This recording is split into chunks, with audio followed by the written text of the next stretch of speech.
আসসালামু আলাইকুম। আমি ডক্টর শহীদুল ইসলাম আর্য। আমাদের ভাইটা ড্রপ দিচ্ছেন কত বছর ধরে? 13-14 বছর। কখনো ভাবছিলেন এই ড্রপ ছাড়তে পারবেন? এটা তো আসলে এটা এর মধ্যে ডাক্তারও দেখেনি। মানে অলওয়েজ ড্রপ দিতেন খালি? হ্যাঁ, ডক্টর।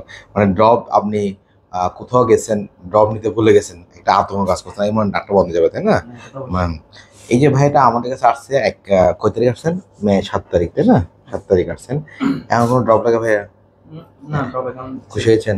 না, খুশি। আমি একটু নাকটা দেখাই। দেখেন, বলা হয় যে নাকে ড্রপ এডিক্টেড সে নাকগুলো আসলে চিকিৎসা করতে হবে ওষুধের মাধ্যমে, নট অপারেশন। অপারেশন করলে হয়তো 1-2 মাস ভালো থাকবে, আবার হয় এটা, আমাদের বুঝতে পারছেন? কিন্তু ওষুধের মাধ্যমে চিকিৎসা করতে হয়, তাহলে একদম পার্মানেন্ট সলিউশন এটাই। আমাদের বুঝতে পারেন? দেখি নাকটা দেখি, কত জিপারে দেন, জিপারে দেন, মুখ বন্ধ, মুখ বন্ধ। দেখছেন ভাইয়া কতবার গ্যাপ দেখছেন না? দেখেন, এটাই নর্মাল লাগ। আপনার নাক এরকম গ্যাপ আগে ছিল, নাকটা পুরো বন্ধ ছিল না আগে, এখন দেখেন কত সুন্দর গ্যাপ। জিপারে দেন, মুখ বন্ধ করে বন্ধ।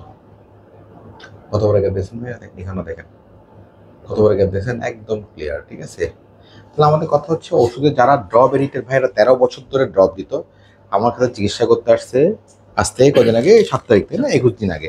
এখন ওনার কোনো ড্রপ নেই, আরামসে শ্বাস নিতে পারবে। আপনার শ্বাস নিতে কোনো কষ্ট হয় এখন? আলহামদুলিল্লাহ।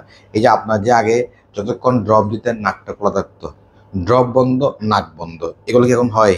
না, দেখ, আলহামদুলিল্লাহ। আমাদের কথা হচ্ছে ড্রপ কখনো 7 দিনের বেশি দেওয়া উচিত না, ঠিক আছে? আর ছোট বাচ্চাদের ক্ষেত্রে 2 বছর বয়স পর্যন্ত নাকের ড্রপ ইউজ করা উচিত না, এক্সেপ্ট নর্মাল ড্রপ ইউজ করবে, যা নর্মাল পানি, ঠিক আছে? হ্যাঁ, ছোট বাচ্চাদেরকে 2 বছর বয়স পর্যন্ত। আর আমরা সচরাচর অ্যাডেনয়েড অপারেশন করলে বাচ্চাদেরকে 10 দিন ড্রপ দিই, অথবা নাকের অপারেশন করলে 14 দিন দিয়ে থাকি। কিন্তু এমনি সচরাচর 7 দিনের বেশি ড্রপ ব্যবহার করা উচিত না, ঠিক আছে ভাই? বুঝেছেন? থ্যাংক